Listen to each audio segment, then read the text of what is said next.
Everyone, आज हम करेंगे क्लास 4 की साइंस का chapter number 6 plants preparing and storing food. Plants किस तरीके से खाना बनाते हैं और उसको स्टोर करते हैं। एम्स का मतलब होता है कि जब बच्चा ये चैप्टर पढ़ ले तो उसके अंदर क्या क्या चीज़ें होनी चाहिए, उसको क्या क्या समझ में आना चाहिए। अगर मैं इस चैप्टर को पढ़ाने के बाद बच्चे को एक ग्रीन लीफ दूँ और कहूँ कि इसको आप डिस्क्राइब करिए अपने वर्ड्स में, तो वो बच्चा उसको अच्छे से डिस्क्राइब कर पाए, फोटोसिंथेसिस का प्रोसेस बहुत अच्छे से समझा पाए, प्लांट्स और एनिमल्स एक दूसरे के ऊपर किस तरीके से डिपेंडेंट है वो एक जो प्रोसेस है वो एक अच्छे से समझा पाए बच्चा। दूसरी बात ये कि वन महोत्सव का प्रोसेस क्या होता है, एफोरेस्टेशन डिफोरेस्टेशन क्या होता है ये बता पाए। और कुछ लेबोरेटरी टेस्ट हैं जो बच्चा कर सकता है जब वो टीचर ये सब्जेक्ट पढ़ा रहा है, ये चैप्टर पढ़ा रहा है। एड्स का मतलब होता है टीचर कौन कौन सी चीज़ों का यूज़ कर सकता है। जैसे कि ऑनलाइन क्लासेस चल रही हैं तो आप वीडियोस दिखा सकते हो बच्चे को, या फिर कोई एक लीव के थ्रू कोई एक्टिविटी करा सकते हो। ठीक है, तो इस तरीके से क्या कर सकते हैं, आप बहुत सारी एक्टिविटीज़ करा सकते हैं ऑनलाइन क्लासेस में भी। और अगर ऑफलाइन चल रही हैं आपकी क्लासेस तो आप लैब में बहुत सारी एक्टिविटीज़ कर सकते हैं लीव को लेकर, राइट। देन आप बात करते हैं how green and beautiful is this tree. अब आप इस ट्री को देखिए कितना ग्रीन और ब्यूटीफुल लग रहा है, right. It is full of green leaves. Why are leaves green. अब देखो इसमें ग्रीन ग्रीन लीव्स नज़र आ रही हैं, लेकिन हमारे दिमाग में सबसे पहला सवाल उठता है कि ये लीव्स जो हैं वो ग्रीन क्यों हैं। कुछ लीव्स येलो भी होती हैं, कुछ लीव्स ग्रीन होती हैं, है ना। और हर एक प्लांट के ऊपर हमेशा ग्रीन ही लीफ क्यों आती है, ठीक है। ऐसा इसलिए होता है क्योंकि ये जो ग्रीन कलर होता है ये एक पिगमेंट होता है जिसको हम क्या कहते हैं, क्लोरोफिल कहते हैं। और ये क्या करता है, जिसकी वजह से जो ग्रीन का कलर है वो लीफ का जो कलर है वो ग्रीन हो जाता है।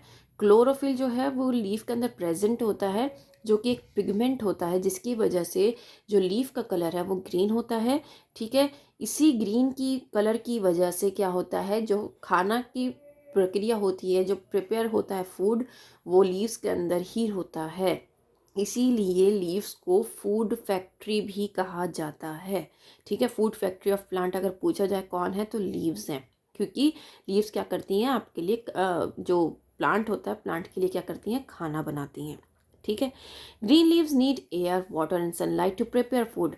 अब खाना बनाने के लिए उनको किन किन चीज़ों की ज़रूरत पड़ती है, उनको वाटर की, एयर की, सनलाइट की ज़रूरत पड़ती है और क्लोरोफिल की बहुत ज़रूरत होती है, क्योंकि ये जो क्लोरोफिल पिगमेंट प्रेजेंट होता है इसी की वजह से क्या होता है, खाना प्रिपेयर किया जाता है, ठीक है। तो ये जो प्रोसेस है इसी प्रोसेस को हम क्या कहते हैं, फोटोसिंथेसिस का प्रोसेस भी कहते हैं। अब यहाँ पर हम पढ़ेंगे food for plants. A plant takes in water from the soil and carbon dioxide from the air. In the presence of sunlight, green leaves change air and water into food in the form of starch. अब देखो, अब एक leaf जो है पेड़ के लिए खाना किस तरीके से बनाती है। सॉइल से वो पानी लेती है, एयर से वो कार्बन डाइऑक्साइड लेती है, सनलाइट लेती है। ग्रीन लीव्स उसके पास प्रेजेंट होती हैं, जो कि क्लोरोफिल प्रेजेंट होता है, उसको क्लोरोफिल की ज़रूरत पड़ती है। तो वहाँ पर वो क्या करती है, अपना फूड प्रिपेयर करती है। फूड बनाने के बाद जैसे हम अपना खाना तैयार करते हैं और जो बच जाता है खाना खाने के बाद वो हम क्या करते हैं, हम फ्रिज में रखते हैं, राइट। तो उसी तरीके से प्लांट क्या करता है, इसको स्टार्च में कन्वर्ट करके स्टार्च के फॉर्म में अपने पास रखता है, ठीक है। अब सनलाइट का क्या काम है, सनलाइट एनर्जी प्रोवाइड करती है ताकि जो लीव्स हैं वो खाना प्रिपेयर कर सकें।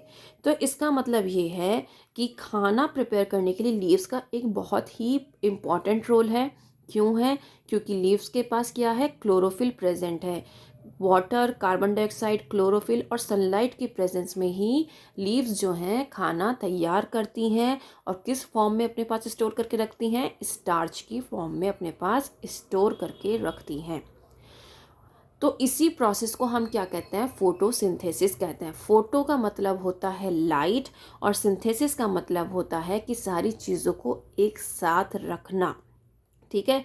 जैसे कि वाटर, कार्बन डाइऑक्साइड और क्लोरोफिल, इन सब की प्रेजेंस में क्या बन रहा है, खाना बन रहा है ना। सनलाइट भी प्रेजेंट है, तो ये क्या करिए, सनलाइट का क्या रोल हो रहा है कि वो इसको एक जगह रखती है ताकि खाना जो है वो तरीके से प्रिपेयर हो सके। इसी प्रोसेस को हम क्या कहते हैं, फोटोसिंथेसिस का प्रोसेस कहते हैं।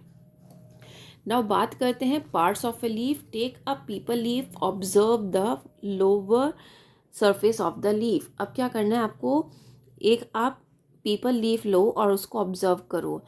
आपको एक वहाँ पर मेन वेन दिखाई देगी running along the center of the leaf. It has a number of side veins. The main vein is called midrib. It is formed by a double pipeline of cells. One pipeline carries water and minerals to all the cells of the leaf.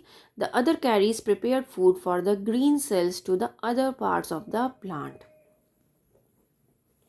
अब इसको आप ऐसे समझिए, ये अगर एक leaf है, इस लीफ को देखो, ठीक है, ये आपके पास एक लीफ है, ये जो बीच वाली पार्ट है, ये जो बीच वाला पार्ट है, इसको हम क्या कहते हैं, इसको कहते हैं हम मिड रिब। क्या कहते हैं हम? Mid rib. और ये जो साइड में जा रही हैं, ये क्या है? साइड वेन्स हैं। इनको क्या कहते हैं? Side when. ये मेन वेन होती है और ये साइड वेन होती है। इस मेन वेन को हम क्या कहते हैं? मिड रिब भी कहते हैं। और ये जो मिड रिब होती है, इसमें 2 लेयर्स होती हैं। इनका कहना है कि 2 लेयर्स होती हैं। 2 लेयर्स मतलब इस तरीके से बनी हुई होती है। हम ज़्यादातर जब लीफ बनाते हैं तो इस तरीके से बनाती है ना, इस तरीके से बनाते हैं। तो ये 2 लेयर्स का मतलब क्या होता है? मिडरिब में 2 लेयर्स का मतलब होता है कि जो एक पाइपलाइन है वो क्या कर रही है? वाटर और मिनरल को लेकर जा रही है, और दूसरी पाइपलाइन का काम क्या है कि जो उसने लीफ ने खाना बनाया है वो सारे प्लांट पार्ट्स को पहुँचाए। ठीक है, ये काम होता है इन मिडरिब का। तो आप समझ में आया, मिडरिब में जो पाइपलाइंस प्रेजेंट होती है उसका ये काम होता है। On the outer side of a leaf are pores called stomata. अब यहाँ पे जो आउटर साइड पे क्या होते हैं? छोटे छोटे पोर्स प्रेजेंट होते हैं। ऐसे आपने पोर्स देखे होंगे, उन पोर्स को क्या कहते हैं? स्टोमेटा कहते हैं। ठीक है, अब क्या होती है, जब हमारा खाना हमारा कह रही हूँ मैं, प्लांट का जो खाना प्रिपेयर कर रही होती है लीफ, तब क्या होता है? एक्सचेंज ऑफ गैसेस होता है। एक्सचेंज ऑफ गैसेस का मतलब होता है भाई, खाना बनाने के लिए उसको कार्बन डाइऑक्साइड की ज़रूरत पड़ती है ना। खाना बनाने के लिए उसको कौन सी गैस की ज़रूरत पड़ती है? कार्बन डाइऑक्साइड की। लेकिन जब वो खाना बना रही होती है तो वो कौन सी गैस निकालती है? ऑक्सीजन निकालती है, जो कि हम सांस लेने में हमारे लिए मददगार है ना। तभी तो हम कहते हैं कि प्लांट्स हमें ऑक्सीजन प्रोवाइड करते हैं। कैसे प्रोवाइड करते हैं? जब वो अपना खाना बनाते हैं तो वो जो हम जो एक्सहेल कर रहे हैं ना कार्बन डाइऑक्साइड, उससे वो खाना बना रहे हैं अपना, और हमें क्या दे रहे हैं? ऑक्सीजन दे रहे हैं। ठीक है, तो ये जो एक्सचेंज ऑफ गैसेस हो रहा है ना, ये सारा एक्सचेंज ऑफ गैसेस किसके थ्रू हो रहा है? इन स्टोमेटा के थ्रू हो रहा है। ठीक है, तो ये बात आप याद रखना कि जब प्रोसेस जो चलता है खाने का, उसमें स्टोमेटा के थ्रू ही एक्सचेंज ऑफ गैसेस हो रहा है। Then how do plants use their food. अब प्लांट्स किस तरीके से यूज़ करते हैं अपने फूड को? अब जो खाना बनाते हैं प्लांट्स, वो एक सिंपल शुगर की फॉर्म में होता है। ठीक है, तो it is use in number of ways by the plants. अब वो जो फूड प्रिपेयर किया है प्लांट ने, वो बहुत तरीके से उसको यूज़ कर सकता है। It is used to get energy. Some of it's used for growth. Extra food is stored in the form of starch in leaves, stems और roots. अब देखो, वो एनर्जी लेने के लिए, ग्रोथ के लिए यूज़ कर सकता है फूड को, और जो एक्स्ट्रा फूड बच जाता है वो स्टार्च के फॉर्म में या तो लीव्स में स्टोर करता है, स्टेम्स में, या फिर रूट्स में उनको स्टोर करके रखता है। ठीक है, we eat that part of a plant which has food stored in it. हम उस पार्ट को खाते हैं जिसमें उसका फूड स्टोर होकर रहता है। फिगर 6.4। अब आप ये देखो, mango, spinach, peas, carrot, sugar cane, ये सभी चीज़ें हम खाते हैं, और यहीं पर क्या होता है? ये अपना फूड जो है वो स्टोर करके रखता है। ठीक है ना। Now some unusual plants. Some plants like the cactus do not have leaves. Where then is their food made? It is made in their green stems. तो अब इसने कहा है कि भाई कैक्टस के पास तो लीव्स होती ही नहीं है, भाई ये कैसे बनाएगा? ये अपने स्टेम्स में खाना बनाएगा। और मोल्ड्स और मशरूम्स जो हैं वो नॉन ग्रीन प्लांट्स होते हैं, इसमें तो क्लोरोफिल प्रेजेंट ही नहीं होता है, तो इसका मतलब ये खाना नहीं बनाते होंगे। तो they get their food from dead and decaying plants and animals. तो ये कहाँ से लेते हैं? जितने भी डिकेइंग डेड मरे हुए प्लांट्स होते हैं ना, उनसे इनको क्या मिलता है? इनको फूड मिलता है। The leaves of some plants like the croton have chlorophyll but they appear dark red. This is because of the presence of a red substance that hides the green chlorophyll. अब croton की leaves जो होती हैं वो red colour की दिखाई देती हैं, जो कि फिर आप कहोगे कि भाई ग्रीन लीव्स ही तो प्रिपेयर करती हैं फूड, रेड लीव्स कैसे कर रही हैं? लेकिन उसमें ग्रीन पिगमेंट प्रेजेंट होता है, क्योंकि रेड जो पिगमेंट है वो बहुत ज़्यादा मात्रा में होता है, तो वो ग्रीन पिगमेंट को छुपा लेता है, जिसकी वजह से वो हमें लीव्स ग्रीन नहीं दिखाई देती हैं, रेड दिखाई देती हैं। लेकिन ग्रीन पिगमेंट क्योंकि क्लोरोफिल उसके अंदर प्रेजेंट होता है, तो वो खाना प्रिपेयर करने में हेल्पफुल होता है। So does photosynthesis takes place in such leaves? Yes, it does because chlorophyll is present, क्योंकि chlorophyll present होती है इसके अंदर, right?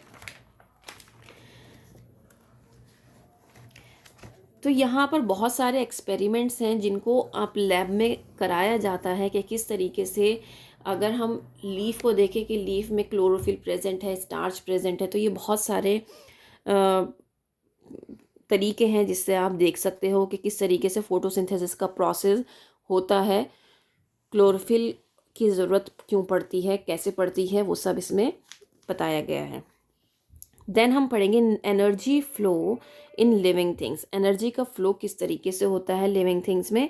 We need energy for every activity we do. हमें हर एक एक्टिविटी के लिए हमें एनर्जी की ज़रूरत पड़ती है। This energy comes from food, वो फूड से भी आती है। This food is prepared by green plants, जो कि हमें ग्रीन प्लांट्स प्रिपेयर करके देते हैं, क्योंकि ग्रीन प्लांट्स क्या करते हैं, फोटोसिंथेसिस के प्रोसेस से फूड प्रिपेयर करते हैं, और वो ही फूड ह्यूमंस को और एनिमल्स को पास ऑन होते हैं। कैसे, आपने देखा होगा जो हर्बीवोर्स एनिमल्स होते हैं, हर्बीवोर्स मतलब जो ग्रीन प्लांट्स खाते हैं, लीव्स खाते हैं, जैसे कि गोट, काव, बफेलो, ठीक है, ये क्या करते हैं, ये प्लांट्स खाते हैं। अब प्लांट्स खा रहे हैं तो इसका मतलब ये है जो प्लांट्स ने अपने लिए फूड बनाया था, एनर्जी थी उसके अंदर, राइट, तो वो किसको मिली, वो प्लांट्स से किसको अंदर चली गई, जब गोट ने खाया तो गोट के अंदर चली गई, राइट, काऊ बफेलो में चली गई। अब अगर हम कहें कि वही चीज़ भाई एनिमल को कौन खाता है, ह्यूमन बींग्स खाते हैं, राइट, तो एनिमल जब ह्यूमन बींग्स खाएंगे तो वो एनर्जी किस में चली जाएगी, ह्यूमन बींग्स में चली जाएगी। तो इस तरीके से क्या होता है, ये प्रोसेस जो है वो चलता रहता है, ठीक है, ये एक साइकिल है जो चलती रहती है। Animals and plants depend on each other. Animals और प्लांट्स एक दूसरे के ऊपर किस तरीके से डिपेंडेंट हैं, ये हम देख लेते हैं। Animals and plants depend on each other for survival. जिंदा रहने के लिए एक दूसरे के ऊपर हम डिपेंडेंट हैं। एनिमल्स को खाना चाहिए और ऑक्सीजन चाहिए ज़िंदा रहने के लिए, और प्लांट्स क्या करते हैं, फूड भी देते हैं और ऑक्सीजन भी देते हैं। इसीलिए fish live longer in an aquarium with water plants in it, जिसकी वजह से फिशेस भी जो हैं पानी में, जो एक्वेरियम होता है, हम फिशेस रखते हैं, इसी वजह से प्लांट्स क्योंकि उसके अंदर प्रेजेंट होते हैं, तो फिशेस भी ज़्यादा लंबे समय तक उसमें ज़िंदा रहती हैं। Plants need carbon dioxide to prepare food. Animals breathe out carbon dioxide. This is used by plants. So plants and animals depend on each other. तो ये बात तो हमने बताई दी है भाई, जब फोटोसिंथेसिस का प्रोसेस हो रहा है तो उसमें कार्बन डाइऑक्साइड यूज़ हो रही है और ऑक्सीजन निकल रहा है, जो कि हम इनहेल कर रहे हैं, और हम एक्सहेल क्या कर रहे हैं, कार्बन डाइऑक्साइड एक्सहेल कर रहे हैं, जो कि प्लांट्स यूज़ कर रहे हैं फोटोसिंथेसिस का प्रोसेस करने में। Now balance in nature. अब एक बैलेंस किस तरीके से मेंटेन करके चलना चाहिए वो बताना है इसमें। The number of plants and animals, अब इतने सारे प्लांट्स और एनिमल्स प्रेजेंट है अर्थ पर, तो उसका एक बैलेंस होना ज़रूरी है। What will happen if there is a sudden increase in the number of animals. क्या होगा जब एकदम से बहुत ज़्यादा एनिमल्स बढ़ जाएं, तो इसका मतलब ये है कि प्लांट्स हमें फूड और ऑक्सीजन नहीं दे पाएंगे सारे एनिमल्स को, या फिर अगर हम कहें कि बहुत सारे प्लांट्स हो जाएंगे तो कार्बन डाइऑक्साइड एनिमल्स मतलब हम ह्यूमन बींग्स या एनिमल्स जो है कार्बन डाइऑक्साइड इतनी नहीं दे पाएंगे कि प्लांट्स जो हैं अपना खाना बना सकें। दैट मीन्स यहाँ पर क्या होगा, एक इम्बैलेंस आ जाएगा, है ना, और जब इम्बैलेंस आता है तो इकोसिस्टम जो है वो गड़बड़ हो जाता है, उसमें डैमेज होने के चांसेस ज़्यादा रहते हैं। तो ऐसे में क्या होता है, हमारे इकोसिस्टम को मेंटेन करने के लिए नेचुरली क्या है, एक हमें गॉड गिफ्टेड है ये सब, कि प्लांट्स और एनिमल्स को इतना इस तरीके से मेंटेन करके रखा है कि अगर प्लांट्स ज़्यादा होंगे तो इसका मतलब एनिमल भी, ह्यूमन बींग्स भी ज़्यादा हैं, और अगर ह्यूमन बींग्स ज़्यादा होंगे तो प्लांट्स भी ज़्यादा है। तो इस तरीके का एक प्रोसेस है जिसमें कोई भी चीज़ ज़्यादा नहीं हो सकती और कोई भी चीज़ कम नहीं हो सकती, वो बराबर लेके चलते हैं, ठीक है। Similarly if there is a sudden decrease in number of either plants और animals, it will disturb the balance in nature. To maintain this balance in nature we have to protect both plants and animals. Under wildlife protection act programs, wild animals are given special protection in forest reserves and sanctuaries. Programs like Van Mahotsav help promote the planting of trees. People are made aware of the harmful effects caused by the continuous cutting down of trees. If life on earth has to go on, a balance in nature must be maintained.